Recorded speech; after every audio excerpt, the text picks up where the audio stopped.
Hey y'all, it's Dr. Know-It-All. So this shirt seems really appropriate today. You can hear, still can't talk very well. I'm actually having my morning coffee, so welcome to the morning. The world is never interesting with Elon Musk, so I figured it was time to do a real quick video and talk about him potentially buying Twitter. So there you go. All right, cheers. Let's get to it. I'm going to reference an Yahoo Finance article, so I'm going to read a few things from that. I'll leave the link in the description. Of course, apologies for the voice, but again, it kind of sounds like I've got a radio announcer voice right now, so I think it's actually working for me as it is.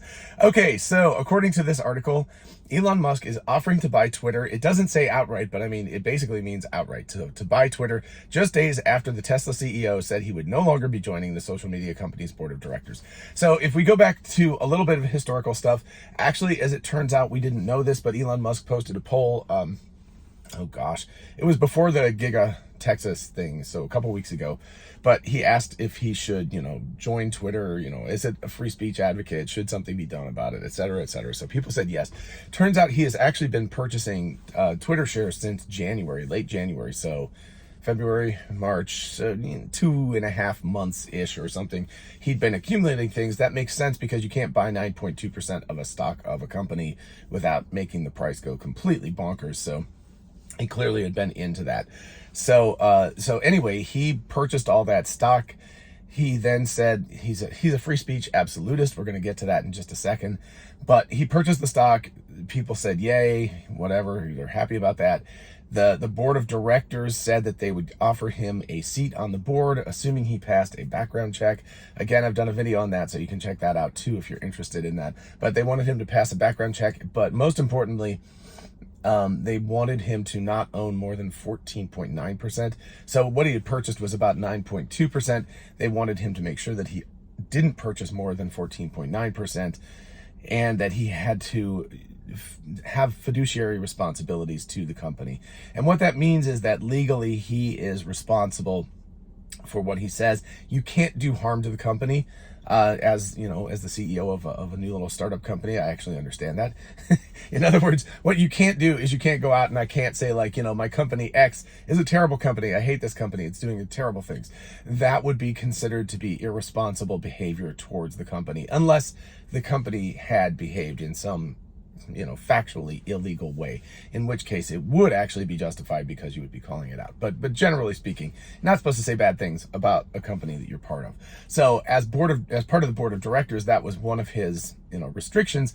And I'm sure that Elon Musk bridled at that and said, hell no, that's not the way that's going to go. So, he was like, I don't want that. So he then backed off and just completely disappeared, deleted a whole bunch of tweets. It's been really quiet on the Twitterverse. Splitty McSplitsville yesterday was saying that. He's on Twitter. I know. Silly name. I met him in Austin. Hey, what's up? But anyway, he said, wow, it's been really quiet here on Twitter lately, and it has. It's been like kind of dead silence with Elon there. None of us knew whether he was going to rage quit and just say like, I'm selling all my shares, or was going to try some end around and do kind of a hostile takeover. I suppose this is somewhat in between that, but let's just take a look at what we've got here. So Twitter said in a regulatory filing on Thursdays, that's today, this is all coming out, really, really fast. So I'm doing this kind of in real time as this is coming out. Anyway, said that Musk, who currently owns slightly more than 9% of its stock and is the company's biggest shareholder, provided a letter to the company on Wednesday, I assume Wednesday evening, maybe it was yesterday morning, that contained a proposal to buy the remaining shares of Twitter. That's all of the remaining shares. So that's 90.8% of the company would still be outstanding. To buy all of the shares he doesn't already own. He offered $54.20 per, oh gosh, I didn't even realize till now that it has 420 in it. So 54.20. So there you go. That's Elon Musk. Always got to be thinking about the meme stuff. Per share of Twitter stock. He called that price his best and final offer, although the billionaire provided no details on financing. The offer is non-binding and subject to financing and other conditions. Then we have a quote from Elon Musk. He says, quote, I invested in Twitter as I believe in its potential to be the platform for free speech around the globe. And I believe free speech is a social imperative for a functioning democracy. He then continues on, quote, however, since making my investment, I now realize the company will neither thrive nor serve this social, I now realize the company will neither thrive nor serve the societal imperative in its current form. Twitter needs to be transformed as a private company. So this is really interesting because Elon has talked, he got in really big trouble with the SEC about saying that he wanted to take Tesla private at $420 per share. So again, 420 is always in there, or 69. One of those two things is going to be there. And in fact, I'm surprised he didn't just offer $69.420 or something. Anyway, so he really likes the idea of private companies. I don't think he's going to take SpaceX public at any time. I really doubt it. It's a shame because I would love to invest in the company, but he hates the oversight of public companies. He wrote a very long letter to the folks at SpaceX and explained exactly the reason why he thinks that they should not go public. There are other people who've done videos on that, but I think it's an insight into Elon Musk. He prefers private companies. He needed Tesla to go public at the time because they needed the cash injection. They almost went bankrupt twice anyway, even being a public company. But he absolutely hates the oversight that happens with public companies. So clearly he would appreciate taking Twitter private. Now, just as full disclosure, not that it's a big deal, but after this whole thing happened, originally I bought 2 shares of Tesla. So woo, I'm sorry, 2 shares of Twitter. I have a lot more than 2 shares of Tesla. Anyway, but I purchased that, and I just was like, well, let's see what happens. I think I purchased it at like $46 or something like that. So I would make a couple of bucks if he ended up buying it. If he doesn't buy it, I don't know what'll happen. I assume that the shares would kind of crash because people would not want to go that way. So anyway, I think that I really agree with Elon Musk in terms of that. I think if you're going to make something a societal good primarily rather than making money for its shareholders primarily, it needs to not be a public company, because otherwise you're beholden to your shareholders and they're like, hey, make me money. That's what's important. So run ads and things like that. So I've personally said, I've tweeted this before and I've put in a video before, that it needs to be a not-for-profit company that's run by a foundation. So essentially Elon Musk has the kind of money that would be able to do that. I'm trying to remember. I think he bought the shares for around $3.2 billion for 10% of the company. So, call it roughly $40 billion more to purchase the whole rest of it at the premium. So he could easily do that, right? I mean, the guy's worth a lot of money. So he can just purchase all that stuff and then make it private. So he certainly has the ability to do that without question. Now, this is somewhere in between a hostile takeover and a takeover from within, because it's an offer. And it's a final offer, and the board can reject that offer, and they can say, nope, we would rather stay public and do that. So, but the interesting question is, again, the board is beholden to, as it's a public company currently, they're beholden to their shareholders, and they would make their shareholders a nice hefty profit that then they could get out of. They would also make their board members and their employees, profits too, because if they all have shares, they all make money on all this stuff. So there is an imperative to them to actually sell to Elon Musk. On the other hand, they could decide that they're just going to go it alone, and that they, in 3 or 4 years, the company will be worth way more than 54 or 20, right? So we'll see what happens with that. I don't know if they'll accept it or not. It's going to be, wow, I would love to be a fly on the wall at the recent Twitter board meetings, because it's got to be absolutely crazy there. All right, now I'm going to tail into politics just a little bit. So if you don't like that end of things, just stop watching. I'm giving you plenty of warning here. Okay, so here, Elon Musk is a free speech absolutist. I think that free speech is incredibly important to a functioning democracy. I absolutely agree with him. However, again, the restrictions on free speech are that you cannot advocate for violence. You cannot advocate, again, there's reasons why there are slander and libel laws on the books, and that is that people should not be allowed to say patently false things and get away with it, or write patently false things, depending on whether it's slander or libel. So anyway, that is very, very important as a caveat to free speech, is that there has to be some control over what kind of speech is being done. You don't want people making, essentially it's that old, shouting fire in a crowded movie theater, right? You don't want people storming the exits or storming the Capitol, for example. So here's the problem. It's not that there's always going to be tinfoil hat people from whatever side of the political spectrum or any other thing.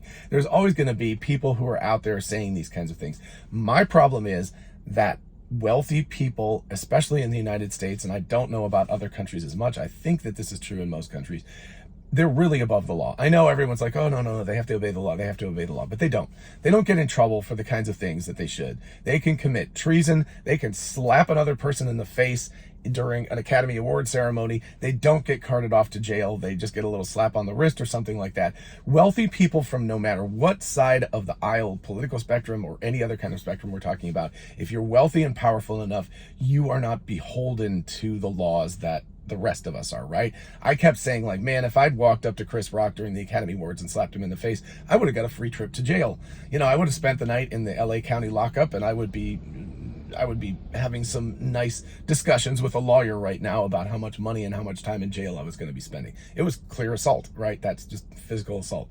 And yet somebody who's wealthy and has that kind of money just gets away with it. And I'm using Will Smith on purpose as an example because people consider him from the liberal left. And I want to say I'm not advocating either side of this, but if you also advocate quite clearly for treasonous behavior and you don't get punished for that behavior, that's also being above the law. So my fear is not that the regular person, if I want to tweet any kind of zany things I want to on Twitter, whatever, right? It doesn't matter. There's not enough people who follow me or pay attention to me that it makes any difference. And if I do things that are bad enough, I'll get banned or something will happen to me. But if somebody who's very powerful and very wealthy does the exact same thing and tweets stuff that's patently not real and advocates for violence, even things like that, and again, I don't care which side of the spectrum we're talking about, that person, generally speaking, is not held accountable nearly as much. And if you're against Elon Musk, you could even say that for him. I think that his tweets are generally humorous and they're fun, but you could also say that he could be inciting different types of behavior. So people like that have an outsized effect on the world. And if you have that kind of effect and there's no counterbalance, there's no legal aspect to it, then it's incumbent on whoever owns a platform, a social media platform. And Facebook's gotten in trouble for this because they haven't done this enough. Twitter, on the other hand, has perhaps done it too much. So, it's hard to find that balance. But anyway, what I'm saying is, if Elon Musk takes over this company, it is imperative that there are some sorts of checks and balances. Yes, free speech, I understand, but you can't just let people shout absolute falsehoods. You can't let people shout like that Elon Musk is an alien, right? You can't let that go. At least if it's a joke, right? It's like, ha ha ha, Elon Musk is an alien. We think he is. But if you're really, really advocating for that, and especially if you're somebody, I don't know, Justin Bieber, I think, has a very popular site, Taylor Swift on Twitter, even though they don't post a lot apparently. But if you're that kind of person and you have an outsized effect and you're not being checked or reined in, then you can convince people of things that are factually incorrect or are really, really out there. And that's where you really have to be careful. And so I think it's incumbent on Elon Musk, if he does successfully buy Twitter and take it private, I think those are all to the good. You can't just allow it to become a screaming echo chamber where people can scream anything into it. And it's a slippery slope. I absolutely agree. It's a very nuanced kind of thing. I don't have an answer for this. If I did, I perhaps would be able to become a very famous person myself, right? If you could invent the algorithm that determined falsehoods and things from truth, oh, my seat's going back. If you could get that algorithm to determine falsehoods from truth and somehow peg that, it would be very, very valuable. Now, maybe what we could do is something along the lines of what Wikipedia does, whereas you have people who can come back and say, like, I'm tagging this as I think that this statement is not true, and get kind of a Reddit, Wikipedia thumbs up, thumbs down, and say, like, okay, so 80% of people who've read this and reviewed it, maybe we get editor status, where editors, there are people who have built up a reputation for being reasonable people for fact checking carefully, things like that. So this is the kind of modern world. Why not crowdsource truth? That's a little dangerous in its own right, because of course there are people who are not normative, who are outside the normal bounds of things, and they could get called into question. So I'm not saying banning people like that. I'm not saying deleting their tweets, but I am saying having some sort of trailing fact checking sort of thing would be a very valuable asset for Twitter. So if you kind of combine Twitter and Wikipedia and Reddit and that sort of thing, you meld it into one social media platform. And by the way, Elon Musk, if you want me to help guide this after you purchase Twitter, I'll be happy to think about this in a lot more detail in that case. So just, you know where to DM me, dude. Not that he cares at all about me. But anyway, so I hope I've been very carefully treading on the political thing, but I just want to say, you can't say I'm a free speech absolutist. There will be absolutely no checks and balances, because rich and powerful people already don't have checks and balances. That's what I'm saying. The regular run-of-the-mill Joe like you and me is going to have checks and balances against us, and that's the way it is. And even if we scream ridiculous things into the vacuum, it doesn't matter. But people who have an outsized effect already don't have enough checks and balances. So those are the people that need to be able to make sure that they have checks and balances. Anyway, I would love to know what you have to think about this. For the people who watch the political part, I have a feeling I'm going to read some interesting comments in the comment section, but I hope I've been reasonable about this. I'm not trying to call out any particular specific person. I'm calling out a group of people that I think have a little bit too much power and not enough checks and balances.